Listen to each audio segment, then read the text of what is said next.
Salam sejahtera, bersama saya Sharon Raymond dalam Berita Pagi Sabah edisi Selasa 12 Januari 2021. Kerajaan negeri bersetuju dengan pelaksanaan Perintah Kawalan Pergerakan PKP yang diumumkan Perdana Menteri Tan Sri Muhyiddin Yassin bermula 13 hingga 26 Januari 2021.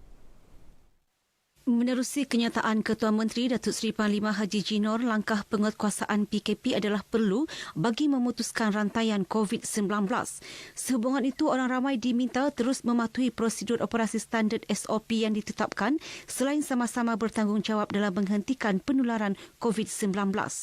Sementara itu, dalam Pertusan Khas Tan Sri Muhyiddin, negeri-negeri yang dikenakan PKP merupakan negeri yang berisiko tinggi hasil penilaian risiko oleh Kementerian Kesihatan KKM dan tahap keupayaan perkhidmatan kesihatannya telah hampir mencapai kapasiti maksimum. KKM akan membuat penilaian risiko secara berterusan bagi memutuskan sama ada pelaksanaan PKP itu akan ditamatkan atau diteruskan sebelum tempoh 2 minggu berkenaan tamat. Sementara itu, bagi tujuan membeli barangan keperluan dari pasaraya atau kedai runcit yang berdekatan, hanya 2 anggota isi rumah yang dibenarkan untuk keluar dan berada dalam kenderaan yang sama. Mana-mana individu yang melanggar larangan berkenaan boleh dikenakan kompaun maksimum RM1,000. Menurut kenyataan Menteri Kerajaan Tempatan dan Perumahan Datuk Seri Panglima Masidi Manjun, sebanyak 374 kes baharu semalam menjadikan jumlah kumulatif kes COVID-19 di Sabah kini 41,040 kes. Turut direkodkan 1 kes kematian di Sandakan. Katanya 259 kes atau 69.3% daripada kes baharu berpunca daripada saringan kontak rapat, saringan bergejala 57 kes, saringan rentas negeri 15 kes, saringan kluster-kluster sedia ada 21 kes dan 22 kes dari lain-lain kategori. Manakala 306 pesakit COVID-19 telah sembuh menjadikan jumlah kumulatif sembuh 37,327 orang. Seramai 2,710 pesakit sedang menerima rawatan iaitu 726 orang di hospital dan 1,984 orang di pusat kuarantin dan rawatan berisiko rendah PKRC. Bilangan pesakit COVID-19 dalam ICU 69 orang dan 16 orang memerlukan alat bantuan pernafasan. Datuk Masidi turut memaklumkan setakat ini sebanyak 315,248 bakul makanan telah diagihkan kepada golongan sasar. Perkembangan banjir. Setakat 8 malam tadi, jumlah penduduk terjejas banjir di Kota Marudu meningkat kepada 665 orang.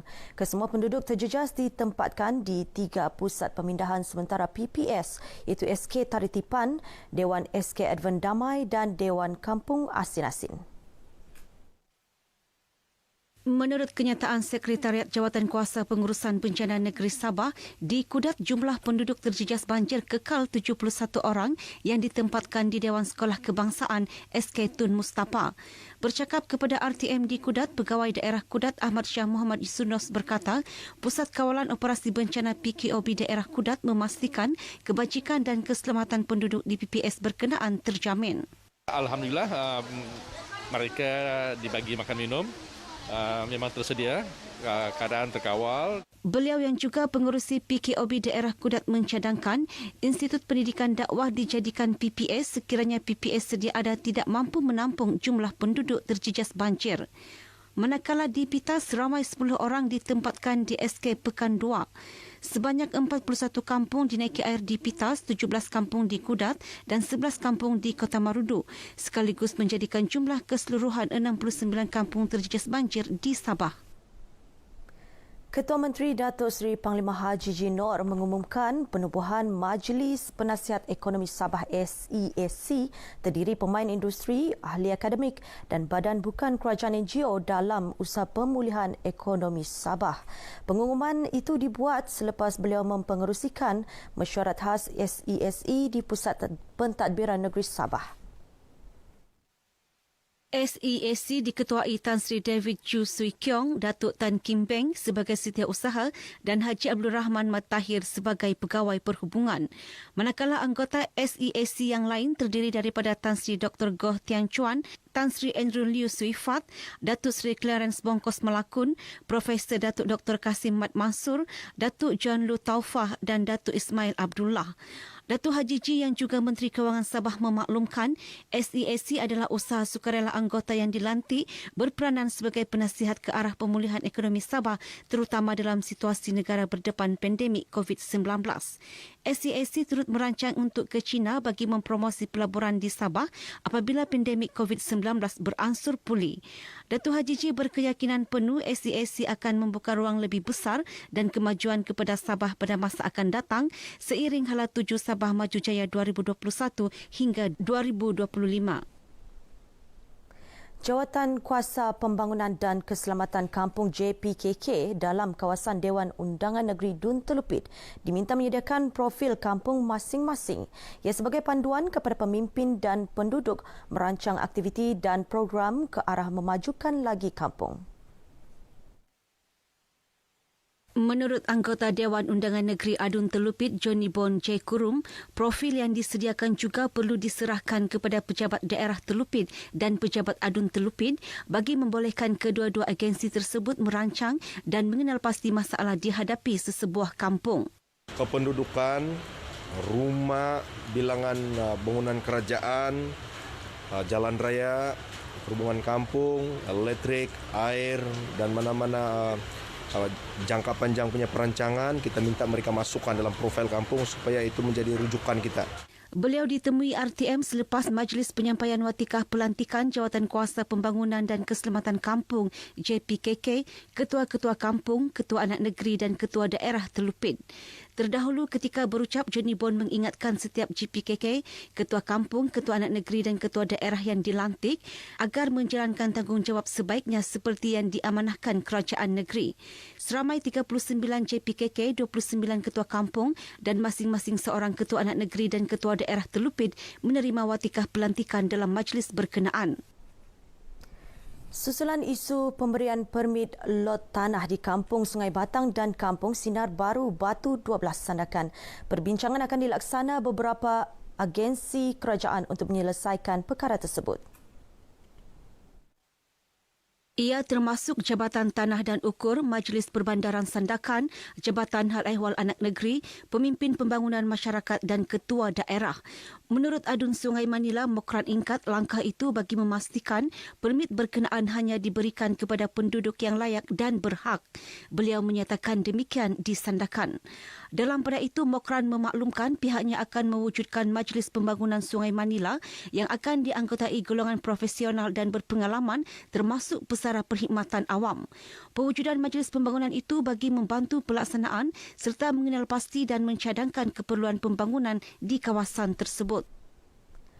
Koperasi terus memainkan peranan penting kepada peningkatan sumber pendapatan selain menjadi medium menyatu padukan hubungan silaturahim antara anggota koperasi dengan masyarakat setempat.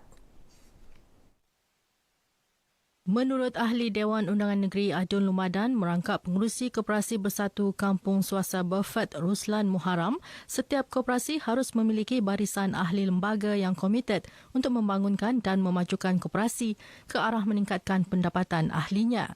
Beliau berkata demikian kepada media selepas merasmikan pembukaan kedai Kop Muat Koperasi Bersatu Kampung Swasta Berfat Berhad. Tambahnya, gerakan koperasi di negara ini berupaya untuk terus berkembang maju dan berdaya saing dalam pelbagai cabang perkhidmatan dan perniagaan seperti kredit dan pelaburan, pertanian dan penternakan, perkhidmatan serta pembangunan hartanah. Justru beliau menggesa agar koperasi yang lain menjadi lebih kreatif selain merebut peluang-peluang perniagaan bagi memacu pertumbuhan ekonomi melalui perusahaan berteraskan inovasi ke arah kesejahteraan rakyat.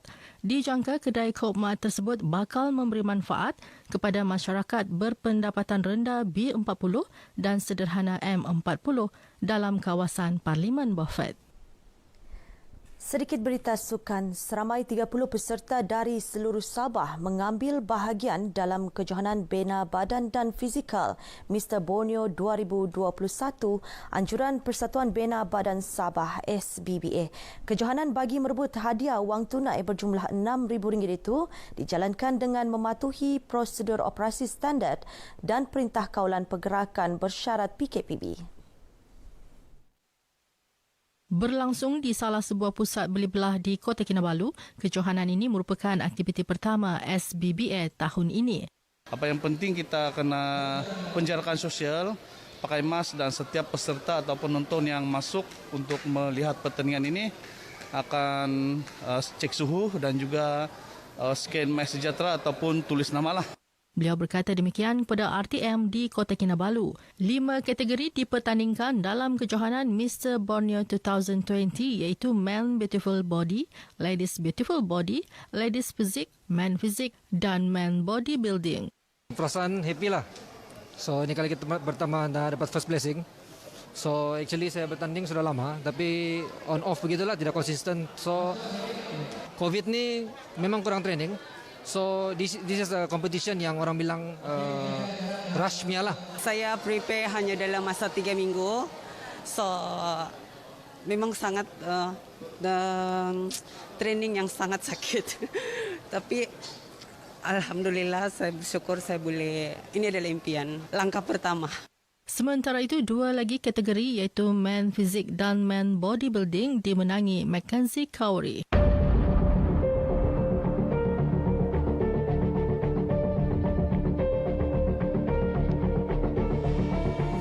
First kita kena jaga SOP, which is kita kena pakai mask, sentiasa bawa hand sanitizer. And then penjarakan sosial itu penting. Bagi saya kita kena ikut SOP. Macam kalau anak kecil itu tak perlu bawalah sangat untuk keluar kalau tidak ada keperluan yang mendesak kan. Kalau boleh kita pakai mask, jangan pergi yang crowd places, berjarak, jaga sosial, jaga jarak, SOP semua yang diberikan oleh kerajaan. Kena jaga kesihatan. Lepas tu kena jarak, kalau berkumpul-kumpul tu kena jarak 1 meter.